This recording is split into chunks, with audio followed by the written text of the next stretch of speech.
Ito ay from the from Taste Atlas, ano po, isang website po, isang Facebook page din.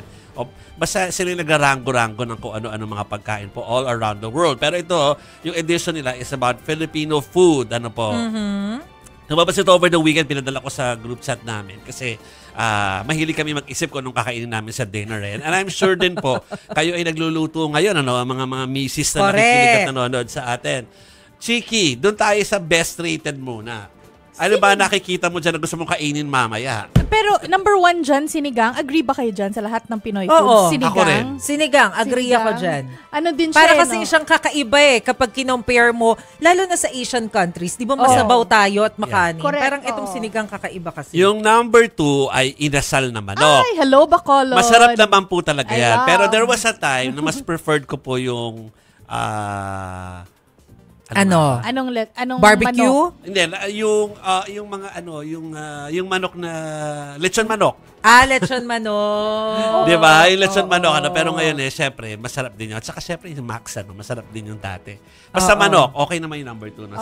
Okay din ano naman. ba nakikita mo diyan? Ito lechon baboy. Number 3 lang si lechon. Pero kumbaga may bronze pa rin kung nasa medalya. Correct. It's up there. Batok. Oo. Lechon flan, naman. Ay, oo. Agree. Favorite. Number 4. Panlima po, bulalo. Hello, Masarap Tagaytay. din. Sige. Kakain tayo sa buuin mo yung palengke ng Tagaytay. buuin mo yung 10 na yan. Sige, yung number 6 po, lumpiang Shanghai. Pero Yum. more of a Chinese siya na-adapt na natin, no? Yung lumpiang Partner ng pansit.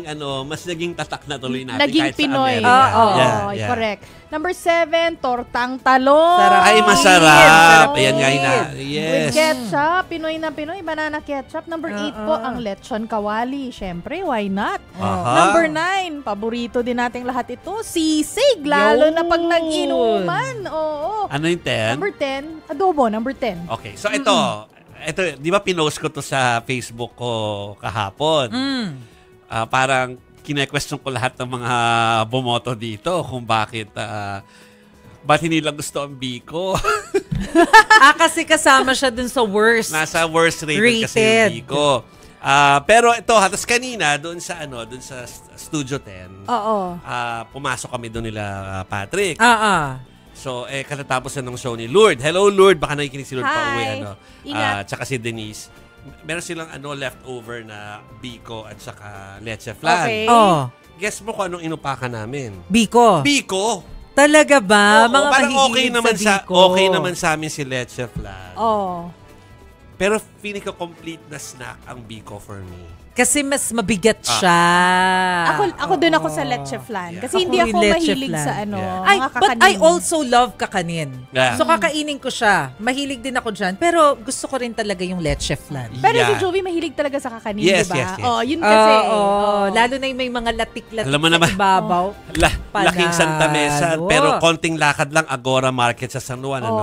Kapag naglakad ako ng konti doon sa umaga, lahat ng mga nakabilaong mga kakanin doon, para ka lang bibili ng basta nandun lang siya. Alam mo siguro kaya na-appreciate natin yung kakanin kasi sa amin din sa Marikina may isang hilera siya doon sa may San Roque. Available. Nandun yung mga tindahan ng kakanin, puto, kutsinta, nandun. So parang nakalakihan namin na parang gusto ko ng puto, gusto ko ng ng bibingka. Doon ka lang. I think sa akin, tama. Sa akin kasi yung availability niya. There was a time kasi na kumakain kami ng leche flan. Pag meron lang special occasion kasi lulutuin ng mga magulang natin. Correct. Diba? Pero ngayon available na rin sa kahit saan.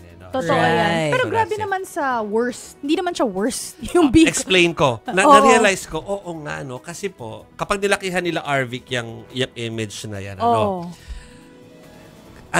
sa mga stars, hindi naman masama yung stars na nakuha nitong mga nasa worst rated. Kung baka nagkataon lang na sila yung nandoon sila sa mas mababa. Correct. Pero mataas pa rin. May mga 3 Hindi naman point nalalayo something, 2.9 something. Ibig sabihin, nasasarapan din sila. Yes. Kaya lang, may mas mataas sa kanila. Yes. Pero alam mo, ang nagulat ako dito na nakasama sa worst, puchero. I love puchero. Ako Okay din din sa akin yun. Kaya sabi ko talaga, konti. Well, sabi nga ni Jovi, mataas pa rin naman yung grades. Pero nagulat lang ako na, nandun siya sa worst. Hindi siya kasama sa best rated. So, ibig sabihin, pag nasa baba ka sa worst, you're the least worst? Yes, Ganun ba? kasi number 10 In fairness, least worst naman siya. Oo, pero nasa worst pa rin. Nasa worst pa rin siya. Pero yun na nga, naiintindihan mo na hindi lahat may gusto ng kilawin. Oo. Totoo din naman. Iba ayaw ng balut, pero alam mo naman, Parang popular sa accurate atin. si Balut. Oo, kasi, correct. oo. Yung inipit, hindi ko alam kung bakit ayaw nila. Okay naman sa akin si inipit. Diba? Yung inipit na parang pastry. Diba? Tapos, si Biko nga nandiyan saan. Kinalas. Gusto ko i-try si Kinalas dahil parang hindi ko alam ano yung Hindi ko rin Kinalas. alam kung ano yung kinalas. Oo. Ako, gets ko yung pinikpikan ba't nandyan. Kasi yung Ano nga method, yung pinikpikan? yung method of cooking that is really torture for the fowl or for the chicken. Nakita ko na yan kung Hindi paano. hinahataw. Kaya siya pinitpitan. So, okay. nakita ko na yan sa harap mismo namin ginawa Oh, kasi no. it's part of their tradition. Yes, You can't- yes. Oo Tapos nga. parang kahit ayaw mo kainin, syempre inihanda doon sa tradition. Tapos ganyan, parang Oo. paano hindi. Oo. Pero yun po, hindi ko alam naman kung, basta. So, naiintindihan ko ba't iba hindi siya gusto. No? Yung suma nang hindi ko maintindihan, ayaw din. Pero alam mo, mas inasahan ko pa na makakasama dito sa worst rated kasama ng Balut yung mga isaw, Adidas, yung mga Wala ganun, o yung kaya street dinuguan. Like streams. Totoo. Kasi 'di ba ito yung mga pagkain na kumbaga acquired taste mo na eh. Ako na-appreciate ko yung isaw, nasasarapan ako doon. Yes, 'Di ba? yes, Pagtambay tayo ng UP lalo na. Correct. Pero may intindihan mo kung bakit hindi siya gusto ng iba. Ito, hindi ko maintindihan. Ang alin? Maraming tumaas kilay dyan eh. Alin? Part Alin pala ng dyan? Filipino food natin ng spam silog. Yung spam, tapos very That's American. weird. Pero Very American actually, yung spam. naiintindihan ko pa kung yan ay maling imbis sa spam. Oo. Diba? So, Chinese naman yung isa. Basta alam nyo na po, luncheon meat. Luncheon meat. Yeah, Yes, yeah. luncheon meat. Correct. Or baka dapat tapsilog eh. Hindi spam silog. Oo. Oh, well. At dahil nagtaka po kami dyan kanina sa listahan, yung nagmi-meeting kami sa labas kanina, ang kinain namin ay spam talaga. As in yung brand. Oo. Kumain kami nung piniritong spam with Ang sarap. with bread. Ang Oo. sarap. I don't know why worse Parang siya. alam ko na kung saan kayo kumain. Alam mo na, dyan sa tabi-tabi. Doon Parang kami staple nag-meeting. din Tindahan kasi yun natin for dyan sa breakfast kanto. sa mga Pinoy. So, well, I don't know why worse siya. So yan po, hindi ko alam kung nag-agree sila dyan, comment lang sa aming pong Facebook at YouTube comment section kung anong opinion nyo dyan at kung ano wala dyan, baka may nakakaligtaan tayo. Pero Oo. feeling ko, aside dun sa sinigang, pwede nating gawing bentahe rin yung tinolang manok. Mhm. Kasi parang ito Pwede yung rin. something, yung mga masoup Yes. na pagkain na pwede nating ibenta sa mga European countries na mga malalamig na ma-appreciate nila. Sorry, sino ba yung mga judge dito sa Taste Atlas? I think yung nila, I mean, yung sorry. grupo nila. Saan sila galing? Sa site Europa ba sila? O, Various. okay, okay. Alam mo, speaking of sabaw lang, may comment lang before tayo mag-move on. At hinintay natin yung komento ng ating mga kapatid. Di ba, alam mo naman na alam niyo naman umattend ako nung fellowship nung last week ng 5 araw. Nagtataka sila kung bakit laging merong, parang, yung mga Pinoy delegates are so into soupy things. Oh. Di ba usually sa hotel nakalagay dyan yung Yes, pagkain? Kaya, yes. di ba? So, usually, yung parang it will cater sa lahat ng race o sa lahat ng nationality. So, pang-international. Pero unang pinipilahan talaga ng mga Pinoy na delegates, yung soup side. So, yun. Talagang may nagtanong na foreigner kung bakit. Para sabi namin, kahit yung mga ulam namin talagang soupy Diba? Yeah. Gusto natin may sabaw siya. Correct, Gusto correct. natin na meron ka mailalagay sa top ng kanin mo. Or probably rin kasi rice Yeah. country tayo. Para Correct. kasing sila, palibhasa mga tinapay. Parang hindi masarap isawsaw yung tinapay sa soup.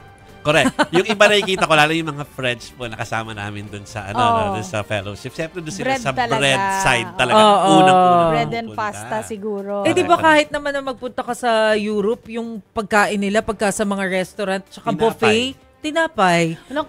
Maraming nakalatag na tinapay at Correct. pastries. Correct. Malungkot Or na ako ham. nung nagpunta ako ng KFC. Ito naman sa Oo. Germany. Oh. Walang rice. Mashed potato or bread. Yeah. Hindi complete. O yung steak with mashed potato or bread. Hindi, steak. Gusto ko may rice. Oo. Pinoy na Pinoy eh. Yeah. Pero wala kang choice eh. Dito lang yan. I think Oo. it's an Asian thing din na mahilig tayo sa sabaw at saka kanin. Totoo yan. Kasi di ba kahit Baka nga Korea, siguro dahil Vietnam, kanin. Oo, ang kanin partner. talaga tayo.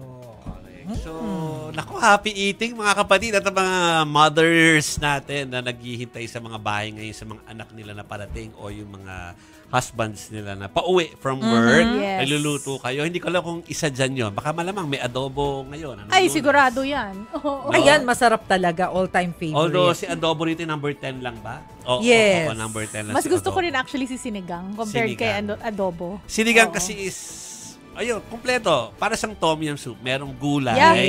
Merong Yes. something. Balance eh, no? Protein. Something na cake meaning may asim. Oh. Correct.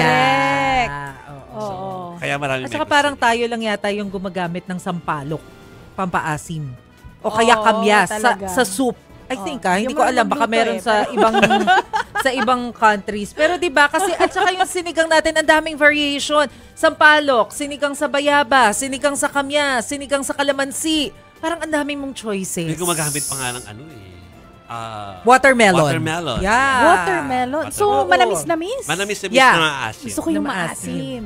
Okay. Oo. So, Tsaka, nagugutom Roy, na. thank you pala sa food. Butterscotch. Ay, Mula oo. Thank you. Roy, Namit, salamat gitnit. sa butterscotch. So, sana po masarap ang ulam nating lahat ngayong gabi. Excited na akong kumain ng dinner. Ay, masarap pag sinigang ngayon. Maulan-ulan. Tsaka malamig yung weather. Correct, Pwede. correct. Sinigang, Jovi. Wala dyan eh, pero minudo yung kakainin ko mamaya. Na-order ko na eh. Oh. Wala siya dyan. Ha? Pero masarap din for me ang minudo. Kaya lang talaga yung minudo, paiba-iba ng lasa kahit sa kapumunta eh. No? Oo. Parang walang standard At saka, na I'm sorry, hanggang ngayon, hindi ko pa rin naiintindihan yung difference ng menudo sa asado sa mechado. Parang inisip ko na lang siguro kasi pag asado, pork yun. Yeah. Pag afritada, it's chicken. Ganun ba Correct. yun? Pag Parang caldereta, ganon. it's beef. Correct. Di ba? Pero kasi yung mga timpla pare-pareho eh.